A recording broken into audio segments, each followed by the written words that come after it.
Assalamualaikum warahmatullahi wabarakatuh. Nah, ketemu di video ini untuk kelas kimia kelas 10, yaitu kita masuk ke bab larutan elektrolit dan non-elektrolit. Sebelum itu, silakan lihat gambar. Di sini ada bejana yang berisikan zat terlarut dan zat pelarut ya. Ini zat terlarutnya, ada zat pelarut ya. Jadi ini adalah campuran. Jadi campuran itu adalah gabungan dari dua jenis zat atau lebih gitu ya, dua jenisnya. Jadi ada zat terlarut, ada zat pelarutnya. Nah, untuk campuran sendiri bisa dilihat di sini itu terbagi atas dua, yaitu ada campuran heterogen dan campuran homogen. Untuk campuran heterogen itu adalah campuran yang tersusun atas zat terlarut dan pelarut yang masih bisa dibedakan komponennya. Jadi zat terlarut atau pelarutnya itu salah satu zatnya itu masih bisa dilihat dengan mata telanjang oleh kita. Ya, contohnya ya larutan pasir. Pasirnya masih nampak gitu kan. Sedangkan campuran homogen itu merupakan campuran di mana tidak dapat dibedakan lagi antara zat terlarut dan pelarutnya. Nah, untuk homogen ini biasa kita sebut dengan larutan. Ya, contohnya larutan gula. Nah, kita udah tidak bisa melihat lagi gulanya, zat terlarutnya, yaitu si gulanya itu sudah tidak nampak lagi. Itu kan karena dia sudah terlarut. Larutan sendiri itu dibedakan atas dua berdasarkan sifat daya hantarnya, yaitu ada larutan elektrolit dan non-elektrolit. Larutan elektrolit ini merupakan larutan yang dapat menghantarkan listrik, sedangkan non-elektrolit yang tidak dapat menghantarkan listrik. Untuk larutan elektrolit, sini bahwa larutan elektrolit itu dibagi lagi menjadi dua. Ada larutan elektrolit kuat dan larutan elektrolit lemah. Nah, untuk larutan elektrolit kuat ini terdiri atas asam kuat, basa kuat, dan garam. Sedangkan untuk elektrolit lemah terdiri atas asam lemah dan basa lemah. Sebelum itu silakan dipahami bahwa asam itu adalah suatu senyawa yang ciri-cirinya itu dia berisikan H+ gitu ya. Yang termasuk asam kuat adalah golongan 7A, di mana kita tahu 7A itu ada festival color biru ya, ada F ya. Jadi HF, HCl, HBr, HI. Jadi ini semua golongan 7A itu adalah asam kuat. Nah, selanjutnya ada juga H2SO4, asam sulfat, lalu ada HNO3, HClO3, HClO4.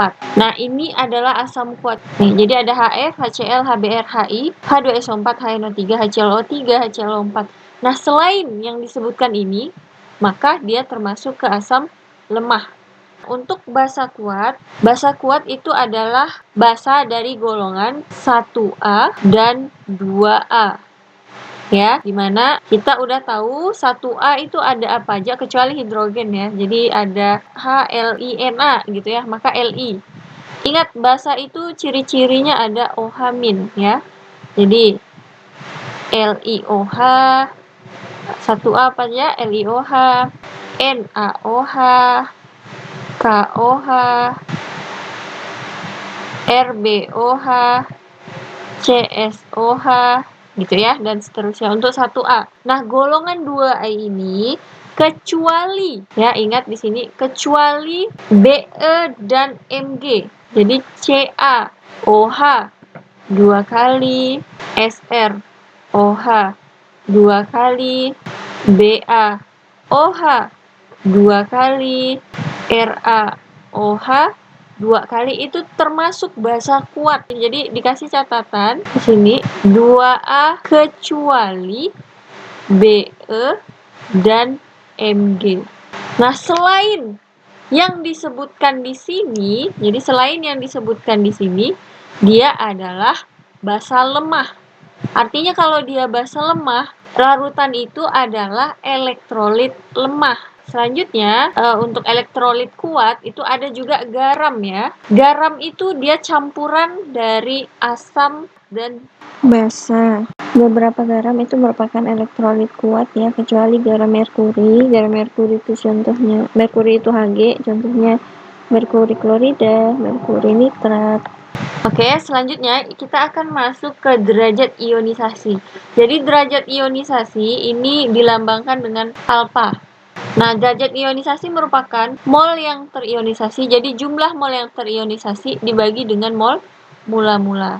Untuk derajat ionisasi dari elektrolit kuat itu selalu 1 karena semua molnya itu terionisasi. Sedangkan untuk alfa elektrolit lemah itu derajat ionisasinya itu lebih besar dari 0 tapi lebih kecil dari 1.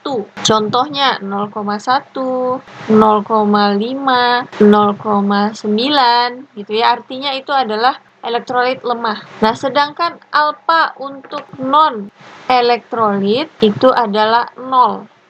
Nah, terkadang di soal akan disebutkan misalnya derajat ionisasi itu 25%. Itu artinya kan 25/100. Jadi jangan bingung, atau artinya 0,25. Artinya derajat ionisasi ini adalah derajat ionisasi dari elektrolit lemah.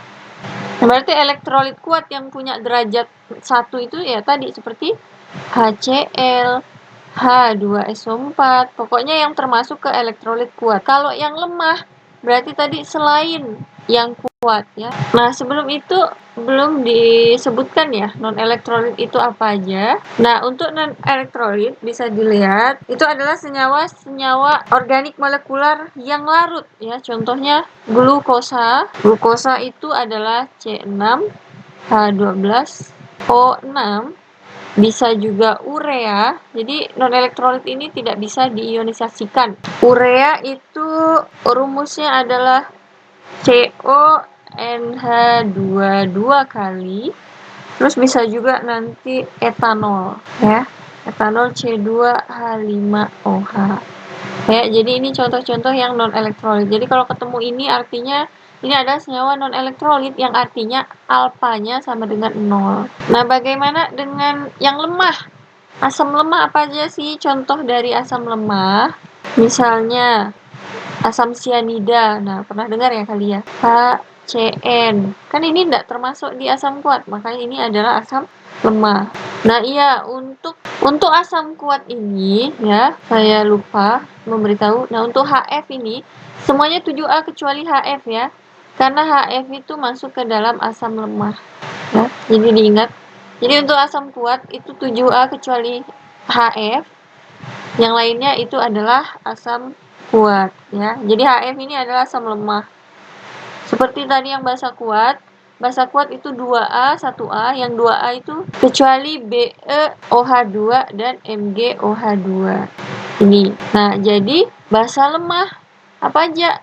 Ya tadi selain si basa kuat yaitu BeOH2 kali, MgOH2 kali. Nah, alfanya itu tadi apa? Lebih besar dari 0, lebih kecil dari 1. Sekarang kita coba contoh soal tentang derajat ionisasi ya, di mana ini derajat ionisasi di sini mol zat ionisasi dibagi mol zat mula-mula. Sebanyak 3 mol senyawa KCl dilarutkan dalam air. Artinya 3 mol ini adalah mol KCl mula-mula. Mol mula-mula KCl sama dengan 3 mol. Pada keadaan setimbang diperoleh ion positif dan ion negatif. Oke. Nah, artinya apa? Keadaan setimbang di sini adalah ionisasi dari KCl ya. KCl sama dengan K+ ditambah Cl-. Jika derajat ionisasi sebesar 25 derajat ya, artinya alfanya sama dengan 25%. 25/100 ya, sama dengan 0,25. Jadi derajat ionisasi 0,25. Kalau derajat ionisasinya 0,25 artinya ini adalah elektrolit lemah. Ingat tadi elektrolit lemah itu alfanya lebih besar dari 0 tapi lebih kecil dari 1. Iya, yang ditanya jumlah mol ion positif yang dihasilkan sebesar. Ion positif yang mana sih? Yang ini. Artinya yang ditanya ini ya, K+. Nah, sebelum kita tahu mol ion positif yaitu K+-nya, kita harus tahu mol yang terionisasi dulu. KCl-nya tuh berapa mol terionisasi? Nah, kita menggunakan rumus dari alfa, di mana alfa itu sama dengan mol yang terionisasi dibagi mol mula-mula. Ya, kita masukkan alfanya tadi berapa? 0,25. Mol yang terionisasi itu yang kita tanya. Ini yang terionisasi. X. Mol mula-mulanya berapa? Tadi diketahui yaitu 3 mol. Maka 3. Dimana dapatlah X sama dengan 0,25 dikali 3 mol. 0,25 dikali 3 mol sama dengan 0,75 mol. Ya, dapatlah mol yang terionisasi. Kita buat tadi ionisasinya ya, dimana tadi KCl terionisasi menjadi K+ dan Cl-. Maka terionisasinya itu 0,75 mol. Maka K+-nya berapa? Perhatikan ininya.